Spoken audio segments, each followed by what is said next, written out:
What's up, YouTube family? Lou here with another Godlike Collectibles video. And today I'm going to share two pickups I got for my Vic Power master set that I've been building. I think that I have about 50, I want to say 56 items on that list. I got it from the PSA registry, but not all my items are PSA graded. You know, most of them are, but not all. But I just wanted to use their set registry checklist as a checklist for myself so that I could build up my collection, my Vic Power collection.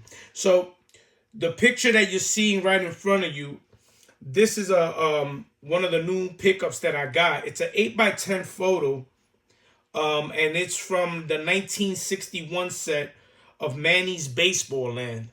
Now, Manny's Baseball Land, they sold these photographs. They're 8x10 photos, and it was sold out of a souvenir photos shop across from Yankee Stadium, and they were issued like as a team picture packs. You know, usually there were sets of 10s per team, and they were covering all the stars of 1961. And just to give a few quick facts, it was issued in Manny's Baseball Land. Like I said, typically 10 photos per pack. And there were action and pose shots of the era's players. You'll find Hall of Famers, you'll find rookies. And then as far as the rarity and the market, they're collectible but not common. Individual photos and partial near complete sets. They all often appear on eBay and on auction sites.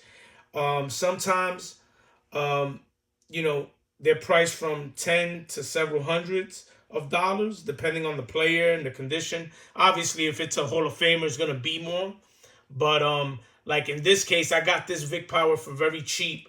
I only found two on eBay. One of them was someone in Canada who had it. But then the other one I found, which was in the States. And, this particular one, I got it for super cheap.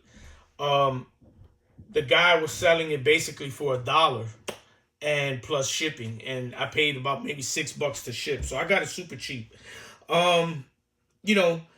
It's a great piece. It does have a little bit of, along the border of it, it had like a little bit of staining, but it wasn't bad. The back is good, it's clean. But I was able to get it and put it in this frame. Michaels was having a sale. I was able to get 3 for the price of 1. So I got 2 other frames that I got in case I get any other photos. I could put them in there. But this one, I put it in there, and it looks beautiful, beautiful black and white. I love the Indians logo on the shoulder there. He's a very young here. It just looks like a great photo.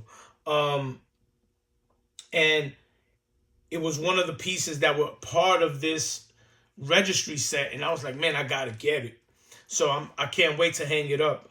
But I wanted to make a video before I hung it up.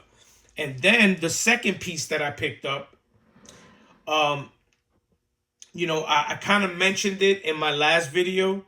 I was talking about how I had my eyes set on this Vic Power card, and I made an offer on it.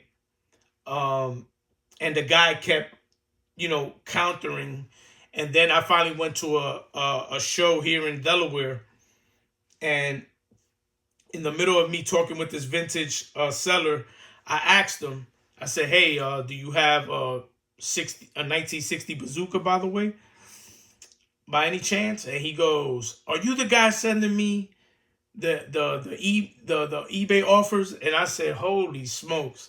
So we had a good laugh about it. We talked about it. He told me that he's willing to sell it to me for 100 flat. And I said, fine, I will. And I paid him right there, and then he shipped it out to me, and I finally received it on Friday. But I was so happy to get it.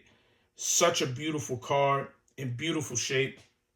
And that's none other than the 1960 Vic Power Bazooka. Now, I'm going to try to fix this here to get a little bit of a better angle on it and a better look on it, a little close up. But it's in beautiful, beautiful shape.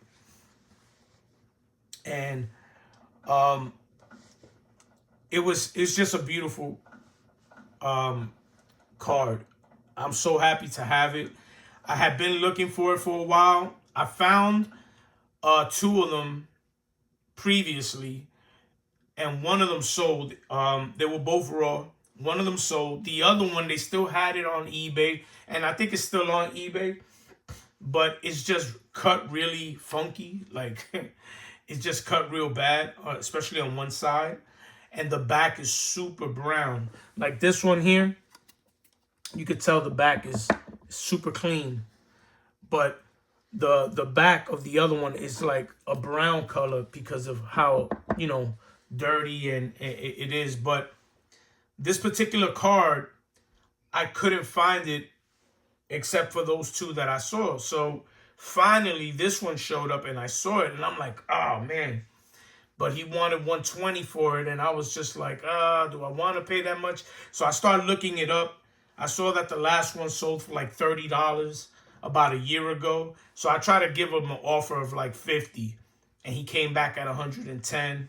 I gave him another offer of $75, and he came back at me at $110 again. And I'm like, oh man, this guy's never gonna go under $100. So I just waited. And then I went to the show, and sure enough, I run into the guy. How funny is that? But I wasn't sure if I should pull the trigger on it because of how much he was asking and how much it sold. But then I started thinking to myself, there's only 9 in the population of PSA. There's only 2 graded in a 7. And then I started thinking about how many times I actually seen this card on eBay, and it's so few times that I didn't want to make the same mistake that I did with the Rodeo Meats. There was a Rodeo Meats yellow background Vic Power from 1955, I believe. And I saw it, and a couple times I had an opportunity to get it, and I kept passing on it. And I only got to see it 2 or 3 times on eBay, and now I can't find it at all. I have a safe search for it. You know, but I know one day I'll get it. I just got to be patient. But I started thinking to myself, I said, you know, this card is hard to find. I know somebody paid $30 for it a year ago, but at the same time, it's like when they bought it, was it an auction where nobody's really looking for Vic Power cards like that?